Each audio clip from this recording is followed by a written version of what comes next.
শাহরুখ খানকে সামনে পেলে কি পাগলামি করবেন?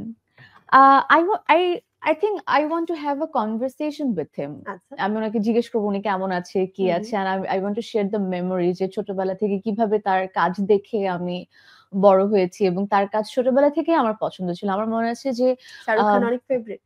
শাহরুখ খান আমার all time favorite. মানে I think I look up this artist all the time. আচ্ছা। কিছু শেখার জন্য হোক বা এমনি ভালো লাগছে না তার ফিল্ম দেখি বা তার হুম, হুম। ইন্টারভিউজ দেখি, the way he talks I and know, everything yeah. আমার খুব ভালো লাগে। হুম। এন্ড সামনে পেলে হয়তোবা আমি তার সাথে এই এক্সপেরিয়েন্সটা শেয়ার করব যে আমি আপনার কাছ থেকে কি শেখার চেষ্টা করেছি এন্ড আ এই তো। ধরো আমি আর তুমি যেমনটা এখানে বসে আছি, ঠিক এভাবে যদি আমার জায়গায় শাহরুখ খান থাকতো, তুমি হুম। তাকে কি জিজ্ঞেস করতে? যদি একটি এইটা প্রশ্ন জিজ্ঞেস করতে ডিফিকাল্ট পারো। বড়া নীল। সেম আমি চোখ বন্ধ করো, ইমাজিন। তুমি তো অভিনয় শিল্পী, এরকম ইমাজিন করে অনেক কিছু ভেবে নিতে হয়। সামনের একটা অপরিচিত হুম, মানুষ, তোমার হাসব্যান্ড, এটাও ভেবে হুম। নিতে হয়। সো মনে করো আমি শাহরুখ খান। মানে আপনি বলো। কিভাবে এত বছর ধরে মানে এই ওনার যে কি বলবো ওনার যে রাজত্ব, ওনার যে ফেম বা উনি এত হাম্বল একটা পার্সন লাইক আমি যতগুলো ইন্টারভিউ দেখেছি, যতগুলো আর্টিস্টের ইন্টারভিউ দেখেছি, কেউ আজ পর্যন্ত এই আর্টিস্টের ব্যাপারে একটা অন্যরকম কথা বলল না। লাইক কিভাবে উনি এটা করে? কিভাবে? বিকজ এটা দেখতে খুব ইজি বা খুব সুন্দর মনে হয়। But hmm. I deep and down I think it's very difficult to maintain. তার মানে শাহরুখ So খানের কাছে তোমার প্রশ্নটা হচ্ছে এই যে এত বছর ধরে এই মেইনটেইন করাটা পর্দা এবং একই সাথে পর্দার বাইরে তার যে ব্যক্তিত্ব, যেভাবে তিনি সব কিভাবে জায়গায় করেন আপনি? যে চার্মিং শাহরুখ খান আমরা Yeah, দেখি, চার্মটা কিভাবে আসলে মেইনটেইন করে। He is the magician, he is I the king know. খান।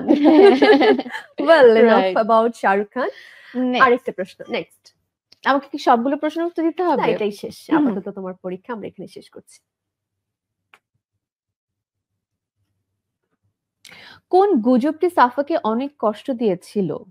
গুজব মিনস আমার ব্যাপারে যে অনেক ধরনের গুজব আমরা দেখি, অনেক ধরনের রিউমার ছড়ায়। হয়তো হুম। এমন কিছু একটা রিউমার যেটার সাথে তোমার কোনো সংযোগ নেই, তোমার সাথে জিজ্ঞেসও করা হয়নি, কিন্তু ওটা নিয়ে তুমি দেখতে সামাজিক হ্যাঁ, যোগাযোগ হ্যাঁ, মাধ্যমে এবার সয়লাব রিসেন্ট হয়ে গেছে। টাইমে একটা নিউজ আমাকে নিয়ে কিছুদিন আগে বের হয়েছে যে আমি দেশবাসীর কাছে দুহাত তুলে দোয়া চাইছি যে আমার বিয়ে যেন তাড়াতাড়ি হয়ে যায়।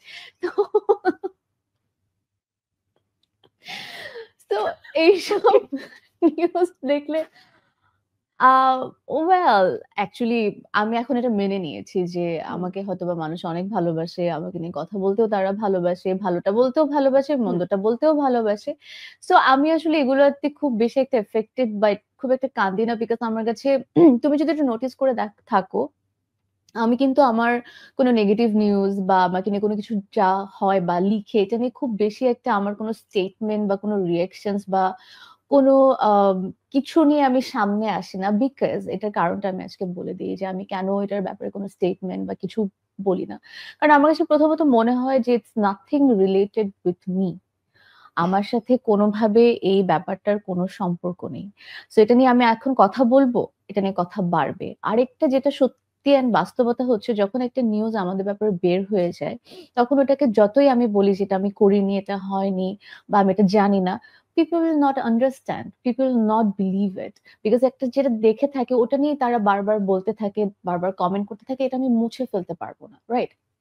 সো তখন আমার কাছে মনে হয় এটা নিয়ে আমার কিছু বলার নেই। বিকজ আল্টিমেটলি আমি কি এটা আমার আশেপাশের মানুষ জানে। এটা আমি জনে মানুষকে যেয়ে বলতে পারব না। বাংলাদেশটা কত বড়, কতগুলো মানুষ। একটা নিউজ হলে কত মানুষ দেখে। প্রত্যেকটা মানুষকে যেয়ে কি আমার বোঝানো possible? No. So better I decide to keep quiet.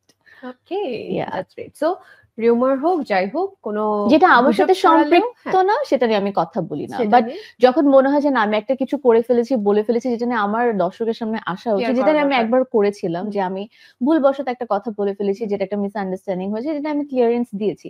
But still people ভুলে তো না। সেটা আমি পারবো না। বাট হয়তোবা সময়ের সাথে মানুষ আমাকে বুঝে নিবে।